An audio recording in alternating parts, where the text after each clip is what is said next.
Good morning प्यारे बच्चों। मैं Krishna Kumar, vocational trainer of agriculture, government senior secondary school Kasaur Kaithal. आज का हमारा विषय है अच्छी नस्ल की गायें व भैंसों का चुनाव करना। आज हम जानेंगे किस तरह से अच्छी नस्ल की गायें व भैंसों का चुनाव कर सकते हैं। जिस तरह कृषि की सफलता व असफलता एक अच्छे बीज पर निर्भर करती है, इसी तरह से डेयरी फार्मिंग की सफलता भी अच्छी नस्ल के पशुओं पर निर्भर करती है। अगर हमें डेयरी फार्मिंग में सफल होना है तो हमें अच्छी नस्ल के पशुओं का चुनाव करना आवश्यक है। डेयरी फार्मिंग में पशुओं का चुनाव करने के लिए कुछ मानक निर्धारित किए गए हैं, जिसके आधार पर हम अच्छी नस्ल के पशुओं का चुनाव कर सकते हैं। बच्चों, पशुपालन एवं डेयरी व्यवसाय में दुधारू पशुओं के दूध देने की क्षमता का बहुत ही महत्वपूर्ण स्थान होता है। इसलिए गाय भैंस की खरीदारी करते समय कुछ विशेष जानकारी होना आवश्यक हो जाता है। दुधारू पशु की खरीद में बहुत बड़ी पूंजी खर्च होती है और इसके अच्छे गुणों के ऊपर ही डेयरी व्यवसाय का भविष्य निर्भर करता है, क्योंकि अच्छी नस्ल और गुणवत्ता के दुधारू पशुओं से ही अधिक दुग्ध उत्पादन हासिल कर पाना संभव हो पाता है। अगर पशु अच्छी नस्ल का होगा, अच्छा दूध देने वाला होगा, तभी हमें लाभ होगा।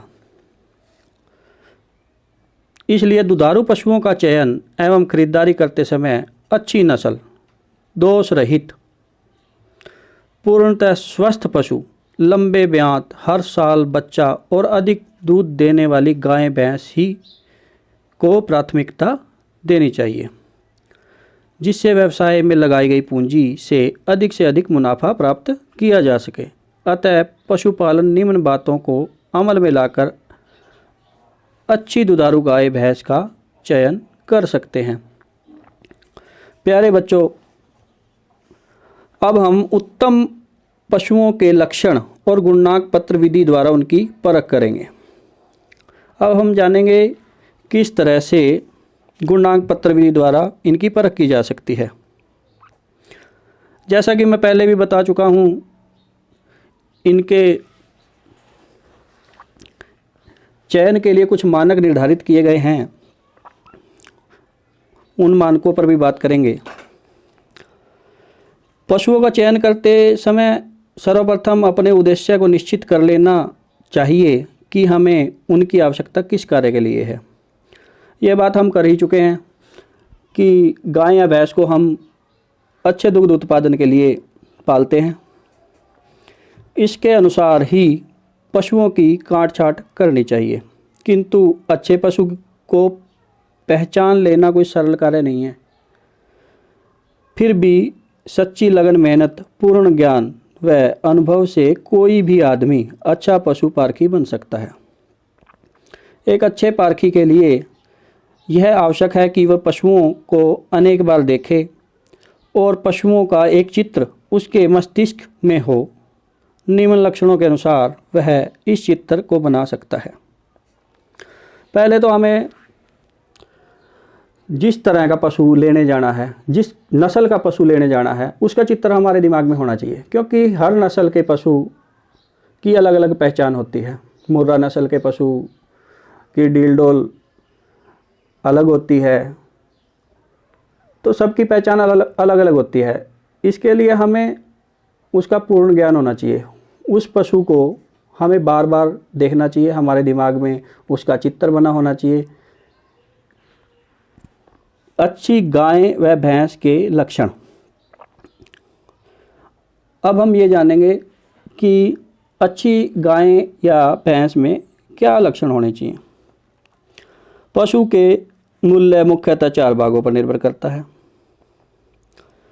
उसकी दुग्ध उत्पादन क्षमता। पहला पॉइंट है उसकी दुग्ध उत्पादन क्षमता। दूसरा है दूध में वसा की प्रतिशत मात्रा। और तीसरा पॉइंट है सभी गुण अपनी संतान में प्रेषित करने की क्षमता। चौथा समय से बच्चे देने की प्रवृत्ति। इसमें जो पहला पॉइंट दिया गया है उसकी दुग्ध उत्पादन क्षमता। हम गाय या भैंस को अच्छे दूध के लिए ही पालते हैं, जिससे हम अच्छा मुनाफा कमा सकें। जिसकी दुग्ध उत्पादन क्षमता अधिक होगी वही पशु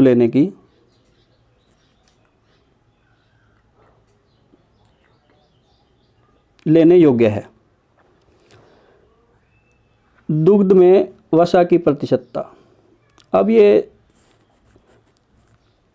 दूध में जो फैट की मात्रा होती है, जब भी हम दूध बेचने जाते हैं तो हमेशा हमारे दूध की फैट देखी जाती है, वसा देखी जाती है, उसी हिसाब से उसका मूल्य निर्धारित किया जाता है।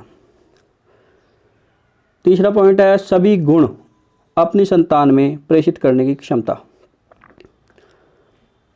अब एक अच्छी नस्ल की भैंस या गाय जो उसमें गुण हैं, अगर वो 20 लीटर दूध देती है तो उसकी संतान में भी वही गुण जाएं, उससे ज़्यादा दूध दे। यानी जो गुण हैं वो अपनी संतान में, उसकी संतान में भी जाने चाहिए। चौथा पॉइंट है समय से बच्चे देने की प्रवृत्ति।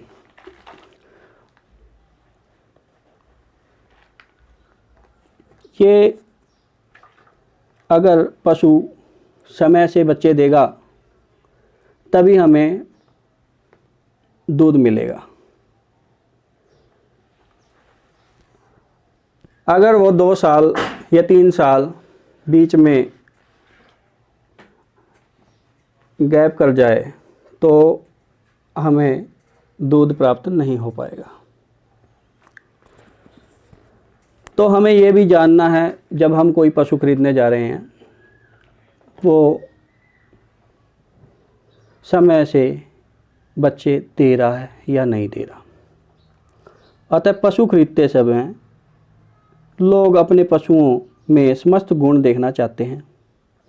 गाय व भैंसों में इन गुणों की जांच के लिए मुख्यतः निम्न विधियां प्रयोग में लाई जाती हैं।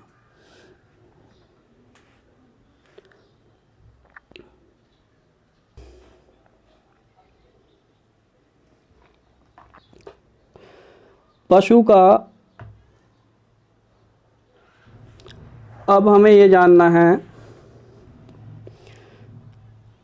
पुरखों के लेख का अध्ययन। इसे हम निम्न उदाहरण द्वारा स्पष्ट कर सकते हैं। अब हमें पशु का यह भी पता होना चाहिए कि उसकी परदादी कितना दूध देती थी, दादी कितना देती थी, पशु की माँ कितना दूध देती थी और वो खुद कितना दूध दे रही है। अब इसमें दिया गया है परदादी एक ब्यात का दूध 1200 किलोग्राम, दादी का 1300 किलोग्राम, माँ का 1400 किलोग्राम और गाय खुद उसका 1500 किलोग्राम। अर्थात इसमें स्पष्ट रूप से दिखाई दे रहा है कि दूध में बढ़त हो रही है। हम ऐसी गाय का चुनाव करेंगे जिसमें दूध पुरखों से प्रति संतति बढ़ रहा हो। दूसरा पॉइंट है संतति के लेखे का अध्ययन। अच्छी भैंस का चुनाव करते समय संतति में दूध की मात्रा का ज्ञान आवश्यक है। माँ एक ब्यात में 1000 किलोग्राम दूध देती है, भैंस 1200 किलोग्राम दूध दे रही है, उसकी पुत्री 1300 किलोग्राम दूध दे रही है, नातिन 1500 किलोग्राम। अब इसमें भैंस की माँ से और उसकी पुत्र और नातिन तक का ब्यौरा दिया गया है। इस में भी दूध में बढ़त हो रही है, तो इस तरह का ही पशु लेने का फायदा है। पशु के निकट संबंधियों के दुग्ध उत्पादन का ज्ञान। अब हमें यह भी पता होना चाहिए उसके निकट संबंधी कितना दूध देते हैं। पशु की माता व बहनों के दूध की मात्रा गाय के लक्षणों का ज्ञान प्रदान करती है। माँ, बहन, गाय, बहन। गाय की माँ कितना दूध दे रही थी, उसकी जो 2 बहनें हैं वो कितना कितना दूध दे रही हैं, इस बात का भी हमें ज्ञान होना चाहिए। स्वभाव। उत्तम दूध देने वाले पशु प्राय शांत स्वभाव के होते हैं। अतः पशु छांटते समय यह देख लेना चाहिए कि वह मृदुल स्वभाव, सुस्त व मारने वाला न हो। जब भी हम पशु खरीदने जा रहे हैं तो सब हमें पता चल ही जाता है कि वह स्वभाव में कैसा है, मारने वाला तो नहीं। रंग। प्राय लाल रंग वाली गायें अधिक दूध देती हैं, जैसे सिंधी। पर आजकल एक और गाय का ज़्यादा प्रचलन है, जिसे HF के नाम से, होलिस्टियन फ्रीजियन के नाम से जाना जाता है। वह दूध ज़्यादा देती है।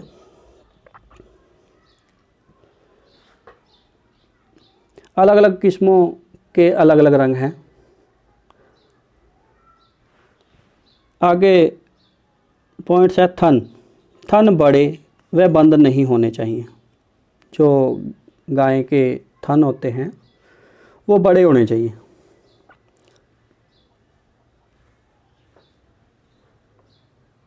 दूध में वसा की प्रतिशतता। दूध वाले पशु के चुनाव के समय वसा का ध्यान रखना चाहिए। यह निम्न पशुओं में इस प्रकार होता है। अब वसा की मात्रा का भी पता होना चाहिए, कौन से पशु के दूध में कितनी वसा होती है। अब बदावरी भैंस है, उसमें 13 से 14% वसा होती है। मुर्रा भैंस में 5 से 6% वसा होती है। गाय में 4 से 5% होती है। बकरी में 3 से 4% वसा की मात्रा होती है। पशु की रूपरेखा का अध्ययन। अच्छे पशु का चुनाव उनकी रूपरेखा द्वारा किया जा सकता है, क्योंकि पशु की बाह्य रचना को देखकर दूध की मात्रा का अंदाज़ा लगाया जा सकता है। इसका सर्वोत्तम समय उसके ब्याने के लगभग 1.25 महीने बाद होता है। किसी भी आदर्श पशु में, चाहे वह अच्छी नस्ल का क्यों न हो, निम्न लक्षण देखने चाहिए।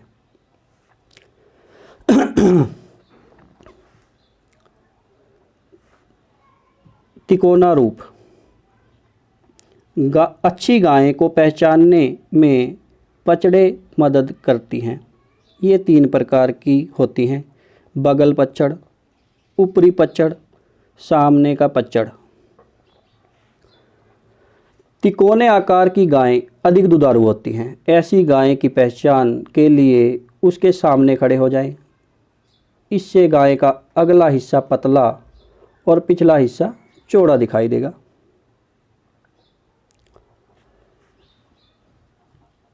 बाह्य शरीर के लक्षण। मुलायम व पतली खाल, सुंदर गठा शरीर, चमकदार आँखें, लंबी पतली गर्दन, चौड़ा थूथन, सुंदर स्कंद प्रदेश दुधारू गायों के लक्षण हैं।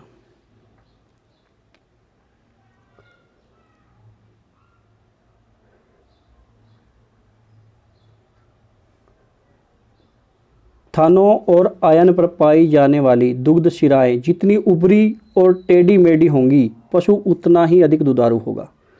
दूध दोहन के उपरांत थन को भी पूरी तरह सिकुड़ जाना चाहिए। विकसित स्तन क्षेत्र। दुधारू पशु का आयन अधिक लचीला, गांठों सहित व अधिक झूलता हुआ नहीं होना चाहिए। दुग्ध शिराएं बड़ी मोटी व साफ दिखाई देती हुई होनी चाहिए। थन गोलाकार व बराबर होने चाहिए।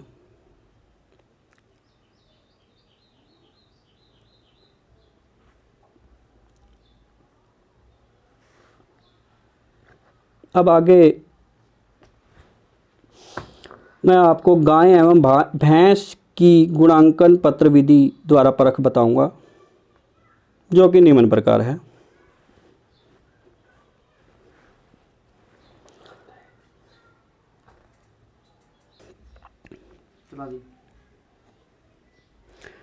सामान्य स्वरूप: आकर्षक शरीर, चाल, मादा जैसे गुण। जब भी हम पशु को देखेंगे, स्वस्थ पशु आकर्षक दिखेगा। जब पशु खरीदेंगे तो उसको चलवा के देखना चाहिए तो कैसे चल रहा है, उसकी चाल देखनी चाहिए, उसमें मादा जैसे गुण होने चाहिए। नस्ल: रंग, आकार एवं सींगों के लक्षण। और विभिन्न किस्मों में विभिन्न प्रकार के लक्षण होते हैं, हर किस्म का रंग अलग होता है,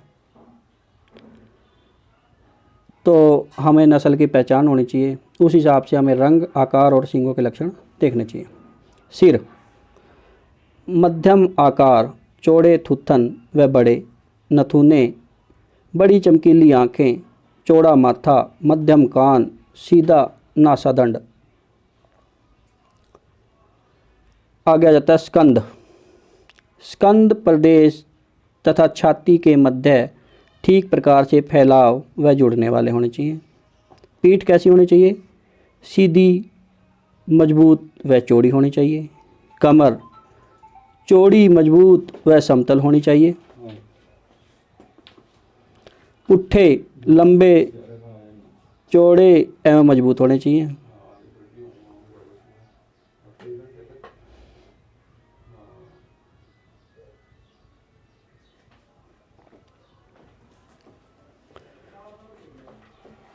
पुट्ठे लंबे, चौड़े एवं मजबूत होने चाहिए।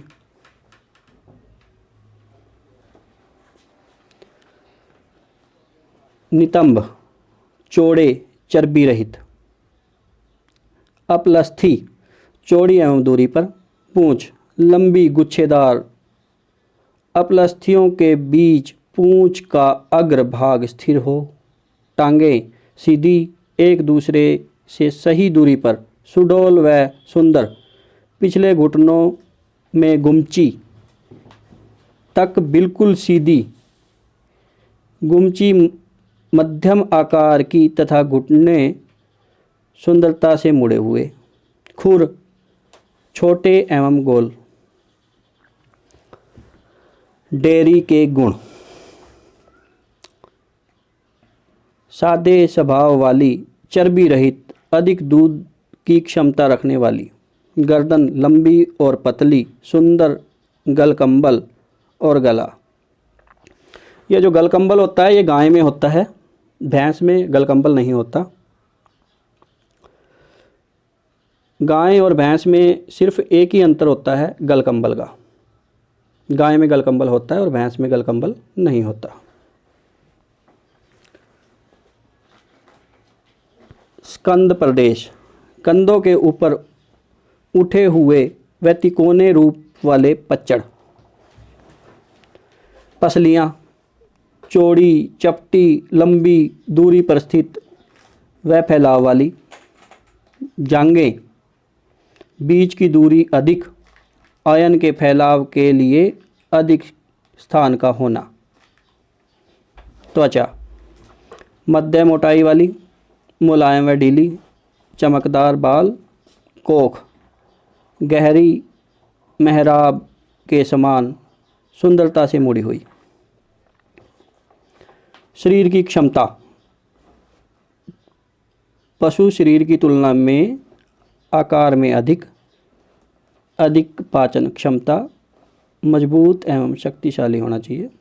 पेट गहरा, पीछे की ओर गहरा व चौड़ा होता हुआ, मजबूत एवं दूरी पर स्थित। पसलियाँ अधिक फैलाव के साथ। हृदय घेरा, बड़ा व लंबाई लिए हुए। पसलियाँ दूरी पर व अधिक फैलाव वाली। अगली टांगों में सीना चौड़ा। स्तनीय तंत्र बड़े आकार का, मजबूती से जुड़ा हुआ, आयन अच्छे गुणों वाला एवं अधिक उत्पादन क्षमता वाला। आयन अधिक क्षमता एवं आकृति के अनुसार लंबा, चौड़ा व सामान्य गहराई लिए हुए, आगे व पीछे की ओर पूर्णतः विकसित, मजबूत जुड़ाव, पीछे की ओर ऊंचा व चौड़ा, क्वार्टर्स एक सार एवं संतुलित।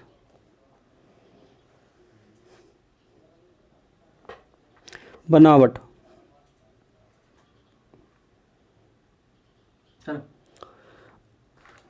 अब बनावट से पहले आयन पे बात कर लेते हैं। जो पिछला पॉइंट आयन था, दुधारू गाय भैंस की खरीद करते समय आयन और थनों की बारीकी से जांच कर लेनी चाहिए, जिससे थनैला बीमारी के बारे में भली प्रकार से पता चल सके। यदि थन में गांठ, सूजन आदि के लक्षण हैं तो थनैला हो सकता है। ऐसे पशु को भूल कर भी नहीं खरीदना चाहिए।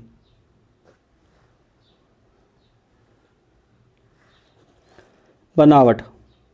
मुलायम व लचीला, दूध निकालने के पश्चात पूर्णतः सिकुड़ा हुआ।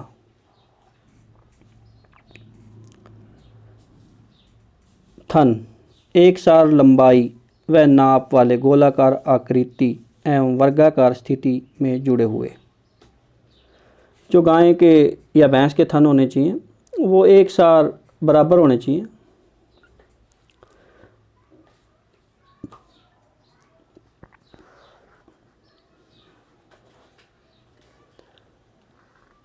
शिराएं। दुग्ध शिराएं लंबी, अधिक उभरी एवं फैली हुई, बड़े आकार का दुग्धकूप होना चाहिए। अब इसमें कुछ मैं आपको मोटी मोटी बातें बता देता हूँ, जिससे आप पशु का चयन करने में आपको आसानी होगी। दुधारू पशु का चयन करते समय उसकी सही आयु का पता लगाना आवश्यक होता है। पशु की सही आयु का पता लगाने के लिए उसके दांतों को देखा जाता है। मुंह की निचली पंक्ति में स्थायी दांतों के 4 जोड़े होते हैं। ये सभी जोड़े एक साथ नहीं निकलते। दांत का पहला जोड़ा 1.25 साल की उम्र में, दूसरा जोड़ा 2.5 साल की उम्र में, तीसरा जोड़ा 3 साल के अंत में और चौथा जोड़ा 4 साल के अंत की उम्र में निकलता है। इस प्रकार से दांतों को देखकर नई और पुरानी गाय भैंस की सटीक पहचान की जा सकती है। औसतन एक गाय भैंस 20-22 वर्षों तक जीवित रहती है। गाय भैंस की उत्पादकता उसकी उम्र के साथ साथ घटती चली जाती है। दुधारू पशु अपने जीवन के यौवन और मध्यकाल में अच्छा दुग्ध उत्पादन करते हैं।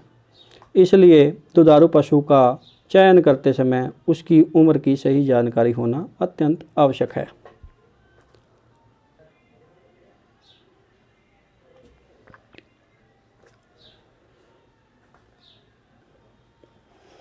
इसके अतिरिक्त एक और जानकारी, भैंस के सींग के छल्ले भी आयु का अनुमान लगाने में सहायक होते हैं। पहले हमने दांतों के बारे में मैं बता चुका हूँ, उसके दांतों से हम उसकी उम्र का अंदाज़ा लगा सकते हैं। इसी तरह भैंस के सींग के छल्ले भी आयु का अनुमान लगाने में सहायक होते हैं।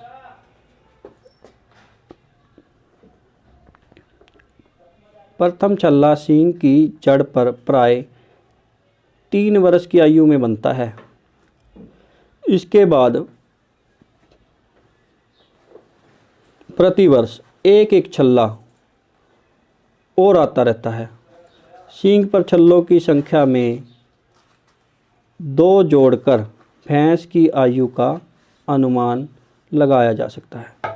इसमें जो सींगों की छल्ला है, सींग पर जो छल्लों की संख्या होती है उसमें 2 जोड़कर भैंस की आयु का अनुमान लगा सकते हैं। परंतु देखने में आया है कि कुछ लालची लोग अधिक रुपया कमाने के चक्कर में दुधारू पशु खरीदार को धोखा देने के लिए रेती से छल्लों को रगड़ देते हैं। इसलिए यह विधि विश्वसनीय नहीं कही जा सकती। दूध देने वाले दुधारू गाय भैंस में सींग पशु की नस्ल की पहचान का मुख्य चिन्ह होते हैं। यद्यपि सींग के होने या नहीं होने का पशु के दुग्ध उत्पादन की क्षमता पर कोई असर नहीं पड़ता है। भैंस की मुर्रा नस्ल आज भी अपने मुड़े सींगों के कारण ही पहचानी जाती है। पशु की सेहत से भी आयु का अनुमान लगाया जा सकता है। पशु की सेहत देखकर पशु की आयु का अनुमान लगाया जा सकता है। बूढ़े पशु की अस्थि संधियां कमज़ोर हो जाती हैं और पशु धीमी गति से चलता है। उसकी त्वचा ढीली हो जाती है, मुंह से दांत गिर जाते हैं। बूढ़े पशु की आँख के पीछे तथा कान के बीच के टेम्पोरल क्षेत्रों में गड्ढा बन जाता है। इसके विपरीत युवा अवस्था की भैंसों व गायों का शरीर सुंदर, सुडौल, चुस्त, चमकदार त्वचा तथा चर्बी कम होती है। अच्छी खुराक होने पर भी बूढ़े पशु और स्वस्थ पशु में अंतर करना संभव नहीं हो पाता। कई बार व्यापारी ऑक्सीटोसिन इंजेक्शन लगाकर दूध दोहन कराते हैं। इससे बचने के लिए जब भी दूध दोहन कराएं तो अपने सामने कम से कम आधा घंटा व्यापारी से बात करने में गुजार दें, फिर इसके बाद ही दोहन कराना चाहिए। ऑक्सीटोसिन के बारे में जानते ही होंगे। ऑक्सीटोसिन के इंजेक्शन से पशु दूध उतार लेता है। तो व्यापारी जो ऑक्सीटोसिन का इंजेक्शन लगा के आते हैं, हमें व्यापारी को कम से कम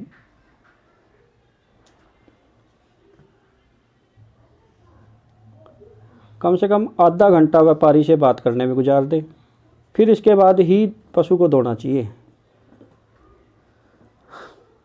कई बार हम खुले बाज़ार जो मेले लगे होते हैं पशुओं के, वहाँ से पशु खरीदने के लिए चले जाते हैं। तो वहाँ भी हमें सावधानी बरतनी चाहिए पशु खरीदते समय। खुले बाज़ार, मेलों, हॉट पैट आदि से पशुओं को खरीदने में कभी कभी पशु की पहचान करने में धोखा हो जाता है। अतः खरीदते समय उक्त स्थान पर यदि गर्भ जांच करने वाला कोई जानकार या पशु चिकित्सक हो तो उससे गर्भ जांच करा लेनी चाहिए। क्योंकि कई बार हम पशु खरीद रहे हैं, जो व्यापारी होता है, जो बेचने वाला होता है, वो हमें झूठ बोल देता है। ये 3 महीने की है, ये 6 महीने की है। तो अगर हमारे साथ चिकित्सक है जो जांच कर सके, उससे हमें फ़ायदा ही रहेगा। भैंसों के सींगों का बारीकी से निरीक्षण कर लें, कहीं दरांती से घिसे हुए तो नहीं है। कई बार व्यापारी दरांती से सींगों को घिसा लेता है, तो हमें भैंसों के सींगों का भी अच्छे ढंग से निरीक्षण कर लेना चाहिए। त्वचा की चमक पर धोखा खाने से पहले देख लेना चाहिए कि भैंस पर चमक पैदा करने के लिए कोई काला तेल तो नहीं चुपड़ दिया। अब कई बार व्यापारी अच्छे दाम में पशु बेचने के लिए भैंसों की चमक बढ़ाने के लिए काला तेल चुपड़ देते हैं, तो वो भी हमें देख लेना चाहिए कहीं भैंसों पर काला तेल तो नहीं लगा दिया गया। कई बार चालाक लोग गाय भैंस के नीचे दूसरी अनुपयोगी गाय भैंसों का नवजात लवारा बांध देते हैं। लवारा समझ रहे होंगे, कोई बछड़ा वगैरह दूसरी गाय का उसके साथ ले आते हैं। ये कुछ चालाक लोग ऐसा काम करते हैं, पर हमें सावधानी बरतनी चाहिए। तथा वो क्या, उस लवारे को बांधकर उसके साथ उसे ताजी ब्याई बता देते हैं। और अधिक कीमत में बेचने की सोचते हैं। इससे बचने के लिए बच्चे को उसकी माँ के नीचे लगाकर ज़रूर देखना चाहिए। दूध बढ़ाने के लिए चीनी, गुलकंद, जलेबी की चाशनी ओवर फीडिंग करके भी व्यापारी दूध की मात्रा में वृद्धि करके दिखा देते हैं। इसके लिए भी हमें इस चीज़ का अनुभव होना चाहिए। अतः इसकी पहचान के लिए अनुभवी पशुपालकों के माध्यम से अथवा संभव हो तो 3-4 दिन नज़र रखकर पशु खरीदना चाहिए। भैंस के रंगे खुर तथा काजल लगी आँखों को सफ़ेद कपड़े से पोंछकर पता करना चाहिए। अतः जब भी हम डेयरी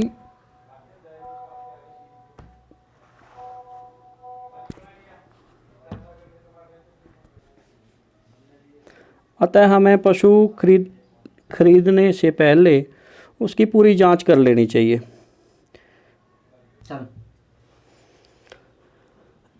एक अच्छे पशु को चुनने के लिए जो मैंने तथ्य बताए हैं उनको सुनने के लिए आपका धन्यवाद। आपका दिन शुभ हो।